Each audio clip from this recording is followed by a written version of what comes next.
This podcast is sponsored by Anchor. If you haven't heard about Anchor, it's the easiest way to make a podcast. Let me explain. It's free. They have creation tools that will help you record and edit your podcast right from your phone or computer.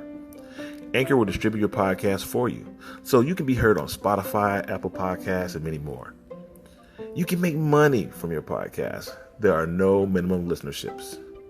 It's everything you need to make a podcast all in one place. All you have to do is download the free Anchor app or go to anchor.fm to get started.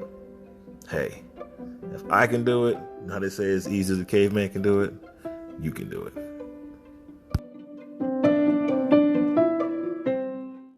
Hey, what's going on, everybody? This is Brian Matthews, and I am your host, and this is Confessions of an Ugly Black Man.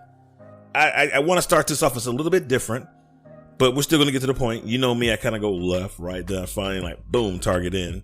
It's like this. Every single day, I wake up, same routine, turn the TV on, turn the news on, because I'm old people watch the news. That's what I do. Generally, I watch, the traffic or whatever, but right now, there's no traffic, so I'm watching the news. And there's only so much I can stand in the news. Anyway, I'm tired of hearing about COVID-19 and coronavirus until I hear these words. It's gone. COVID is gone. Then there'll be some great news.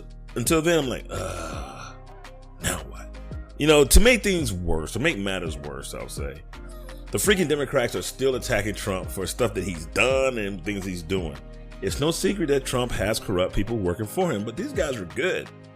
They're better than whoever you have hired, Democrats, because you're like 1 in 5, you're losing, but who's keeping count?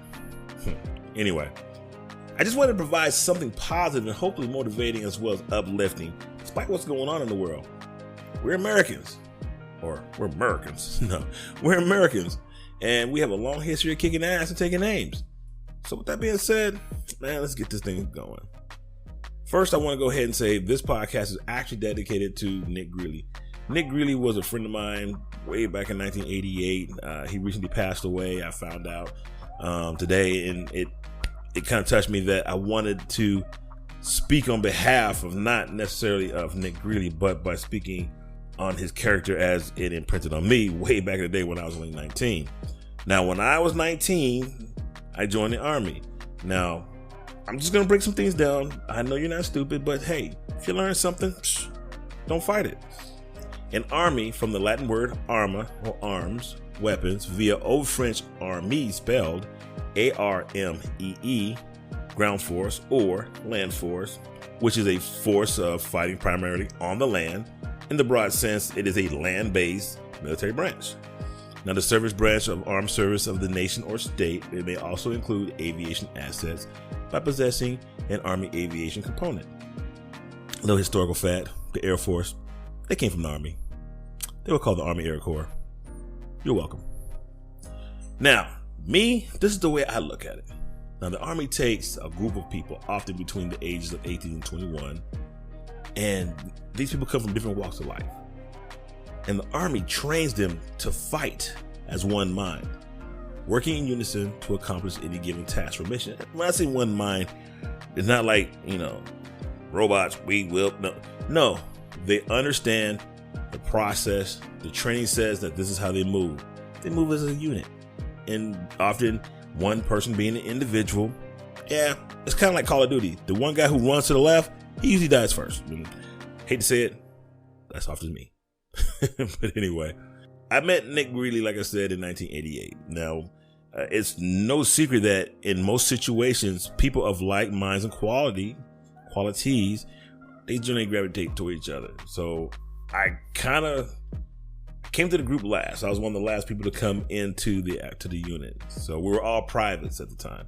Like I said, this place was Fort Bragg, North Carolina, and he comes up to me. He's like, "Yo, man, where you from?" Well, I said, "Well, I grew up in Leesville, Louisiana." Man, I got the designation homeboy because he was from Monroe, Louisiana. So we kind of had that Louisiana thing going. Now, I didn't speak like I was from Louisiana because he said, you kind of got like an Eastern accent. Well, that's because, I was in Maryland. He looked at me like, and shook his head and walked off. It's like, so I really couldn't understand the interaction. I mean, I kind of got it now. It's like, how can you be like from Louisiana, but you speak like you're from New York. I was like, that's where I lived for last. Never mind. It was just one of those situations.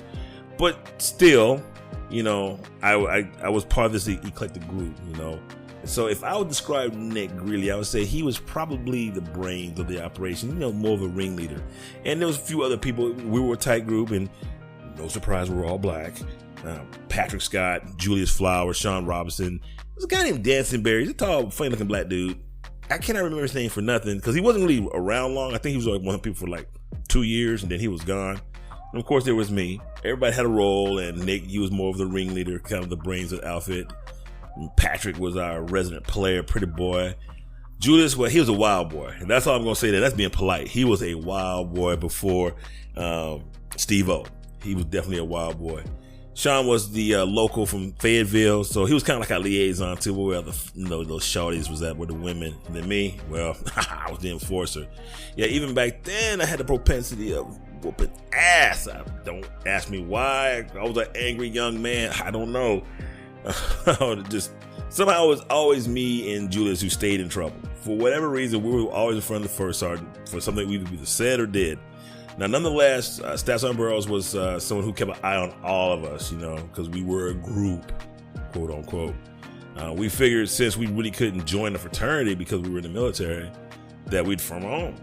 And I remember the last time I talked to my first sergeant, somebody had a bright idea to, I don't know what they used, but they wrote Nation on one of our armored vehicles in the mud, then washed it off. When they washed it off, that's what you saw, Nation. And that didn't get set too well. So we called ourselves the Nation, like Black Nation. We were young, we were black. And at the time, I'll be honest with you, Army hadn't really they were EO in place, but it was broken, if that makes sense without getting in. I'm not going to paint a bad picture of the military, just saying we weren't all equal at that time. So therefore, yeah. But anyway, first on he started going off on us, and of course me not being too smart, he said, "What is this Nation thing? Is this a gang?" I'm like, "Nah, First Sergeant, we're a club." And you know, he like, I know they were looking at me like, "Shut up, Matthew, shut up." You know, but back then, you know, I didn't really have that filter, which I'll honestly say I was a menace. I was quite a handful. And it was no surprise when I was reassigned to another battery. Battery is basically a company or another unit. I went from Charlie to Bravo. No surprise. In hindsight, I kind of wish I would have kept quiet, but nonetheless, that's just the way the history rolls. You know, everything happens for a reason. Now, with everything going on and the news of Nick passing, man, it started making me think. I said, life is so short. And what put me on this, I don't know how you put this, on this path of enlightenment. I heard a story today about a couple. They were married for 75 years and they died within 6 hours of each other. And of course, it was coronavirus. They had contracted it, you know, damn virus. Oh, but the nurses, it must have just been they already knew that they weren't going to make it. So the nurses put their beds side by side. So, and I think as the story goes, I think the husband went first, but the mother would reach her hand out, or the wife would reach her hand out and touch it to let him know that she was there. So this, to me, this is what I call honoring your vows till death do us part. Tell me that's not loyalty. Loyalty to the vows, loyalty to each other. That's true love. That is true love. You don't see that nowadays, because nowadays a lot of us are so self-absorbed. We think about ourselves. We don't think about the other person, and I think that's a beautiful love. Now, I was talking to my daughter, and we talk. Sometimes we talk for hours, but we were saying, you know, we're the type of people that we don't keep a large crowd around us, you know, whether it be family or just friends. We don't keep a large crowd around us. And we said, like, we really should be closer to our family, the people in our family. And I told her, I said, listen, blood ties do not owe you an obligation of loyalty. And I don't think she's used to me speaking so deep because I'm a clown. I'm always cracking jokes, you know, or, you know, every other word on my mouth. I mean, I got an adult child, so yeah, I kind of let the F-bombs pop out. It is what it is. I mean, but like for me, right now, probably the closest friend that I have is Rodney Evans, who I met in 1986, believe it or not, and who still talks to me because he lives here in San Antonio.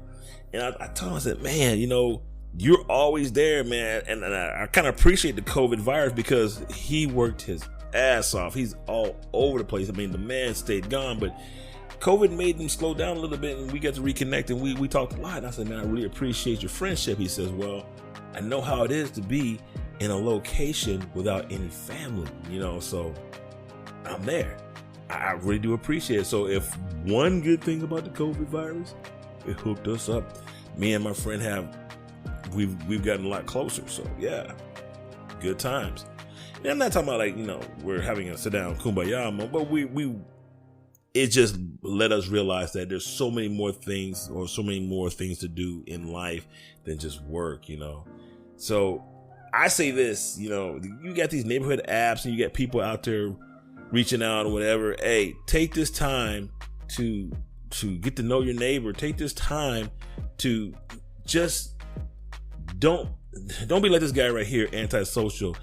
I'm not saying have kumbaya moments. Once again, I'm not saying that and everybody hold hands across America. I'm not saying that at all. But these times are the ties that bind us.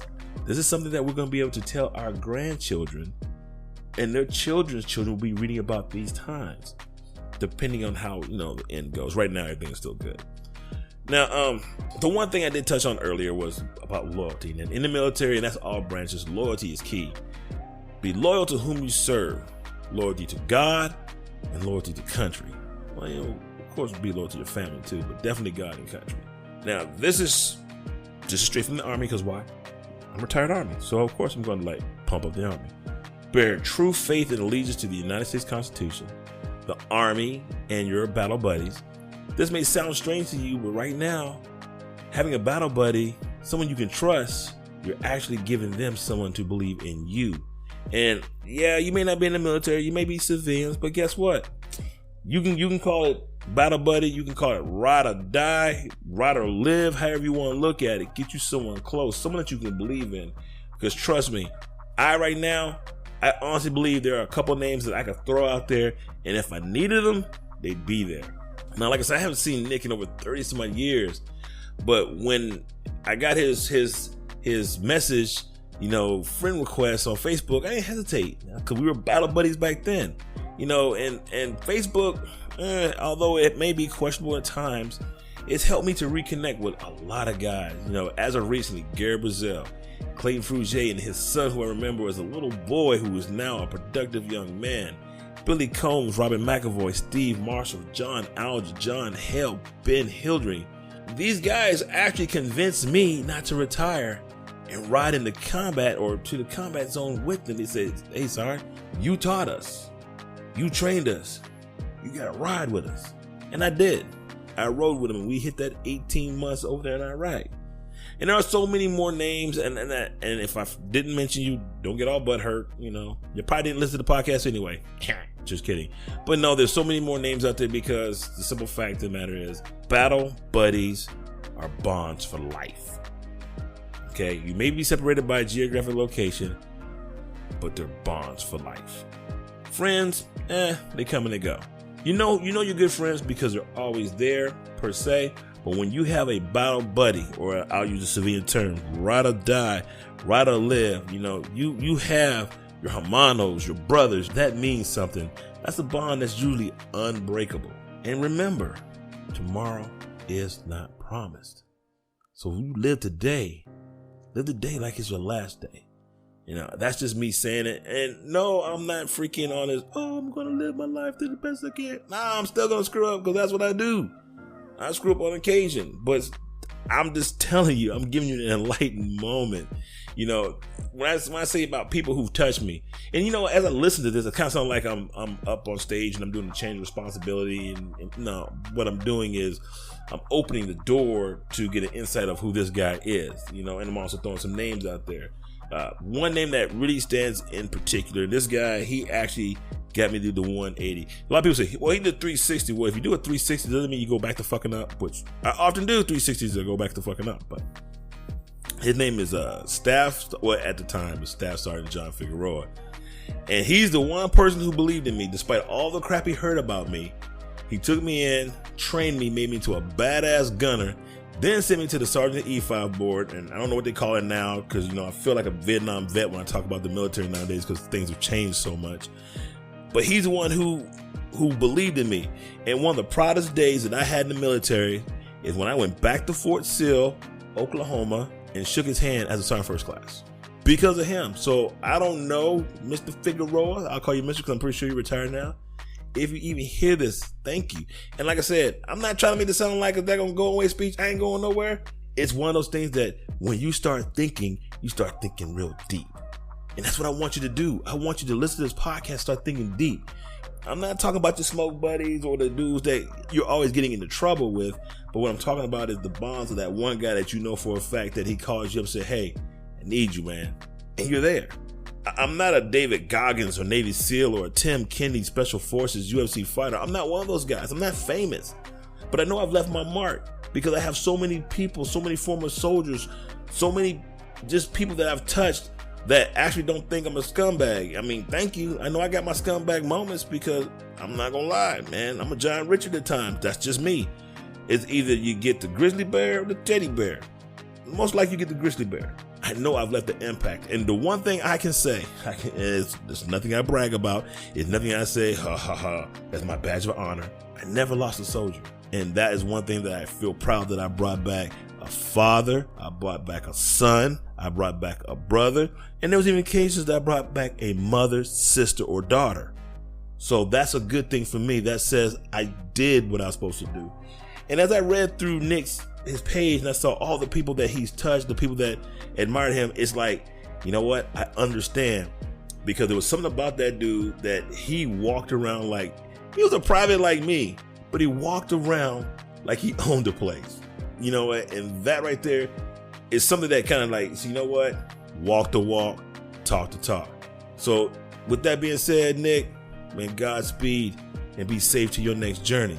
Like I said earlier, I talked to my oldest daughter and I give her such a hard time, but despite that, me being a questionable dad at times, she's stayed loyal to me. I mean, we've gone times where we didn't talk because we're too much alike, but she stayed loyal and, she told me that she appreciates the person that I am. And, my grandkids love them to death. But once again, they understand me. At least I hope they understand me that even though Papa was not there, love them the same. And I told my oldest granddaughter, I said, don't have no dude tripping and have me travel all over to Maryland and start busting some heads. She's like, no, Papa, I don't need you beating up on nobody. Because that is my dedication to my family. I'm loyal to my family. So if you're going to hear me saying over and over again, loyalty, that's big with me. And then my other daughter, Tiffany, yeah, we don't talk a lot, but the crazy thing about us is that we celebrated her birthday on the wrong day for so many days. And it's like, she still loves me, so thanks, babe. I appreciate it. To me, this virus has been sent here to break our country, to destroy our way of life. Now, I won't say, hey, this is a biological attack from China, North Korea, whatever. Right now, Kim Jong-il is having some issues. That's what they say. I don't know. But I will say, if you can take anything from this podcast, build lifelong bonds and stay loyal. If I can't trust you, I can't be there for you. Let me ask you this question, because it seems like everybody hates America and everybody hates our way of life. I mean, if we're so bad, why are people literally trying to die to get to America? Land of the free, home of the brave. Yeah, that sounds good. But I think it's more like this, the new colossal. Not the brazen giant of Greek fame with conquering limbs astride from the land to land. Here at our sea-washed sunset gate shall stand a mighty woman with a torch, whose flame is the imprisoned lightning, and her name, Mother of Exiles, from her beaconed hand glows worldwide welcome. Her mild eyes command the air-bridged harbor, that Twin Cities fame keep ancient lands. Your story pump cries with the silent lips. Give me your tired, your poor, your huddled masses yearning to breathe free, the wretched refuse of your teeming shore. Send these, the homeless, tempest toast to me. I lift my lamp beside the golden door. I think that's why people want to come to America. Now, we aren't out the darkness yet, people, and that virus is still around. So don't be in a hurry to jump out there to try to get back to your way of life, because I'm telling you right now, one shot to the head, zombie apocalypse, you're going down. One shot to the head, you're going down. I'm sorry if you're my neighbor and we broke bread and we drink Coronas, But if you run up on me, get the grave face, boop, one shot to the head. Just saying. Follow the rules. Take your time. Go slow. And just remember, as long as you stand perpendicular above the grave, man, life is great. Remember, continue to live today as if it was your last day. Be loyal to those whom you serve. Love God. Be loyal to your country. Love your friends and your family. This is Brian Matthews, and this has been Confessions of an Ugly Black Man. Thank you for your time, and please, if you appreciated everything that I said or even like what I said, like, share, subscribe, and we are